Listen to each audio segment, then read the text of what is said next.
Hi everybody, it's Honest John again. Now I have no illusions about who Fidel Castro was. Yes, he was a dictator. He threw a lot of dissenters in prison. He ran his country very strictly. And yes, as he grew older, he became stubborn, unreasonable, and rigid and bitter. He refused to change with the times. He refused to make any reforms that would have benefited the Cuban people, allowed more individual ownership and entrepreneurship by his people. But I'm not hysterical about Castro either. He was actually a much better leader than the dictator that he overthrew, Fulgencio Batista, who was brutal and repressive. Castro actually made the lives of the Cuban people much better than it had been. He created a public school system in Cuba that allowed everyone to get a basic education. And everyone in Cuba has access to basic medical care too. We have a large Cuban community, especially in Florida. Let's not pretend that they came here seeking freedom. They supported Batista. And when he lost, they knew there would be reprisals, so they came here. But the idea that they were freedom-loving people is bullshit.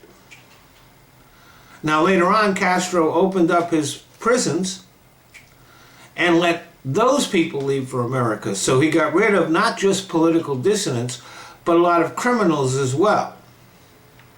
And that's the true makeup of the Cuban community in Florida. Former criminals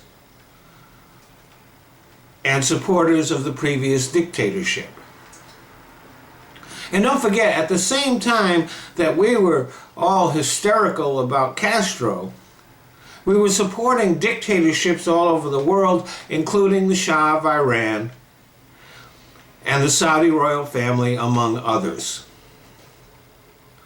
So the idea that we're all about freedom, well, that's another piece of bullshit. Now, it's possible that Donald Trump will roll back the opening to Cuba that President Obama has started. It would be a stupid mistake. But I'm sure that Donald Trump is going to be making a lot of stupid mistakes as president. He's impulsive, erratic, undisciplined, and completely uninterested in learning anything about the world that he's going to have to start dealing with when he gets into office. He doesn't even attend intelligence briefings. He has no regard for the Constitution or the laws of this country. He has as much dictatorial tendencies as Castro did. And he's surrounding himself with racists, extremists, idiots, flunkies, and yes men. Overall, I think I would just as soon live in Castro's Cuba as Donald Trump's America. Thanks for listening.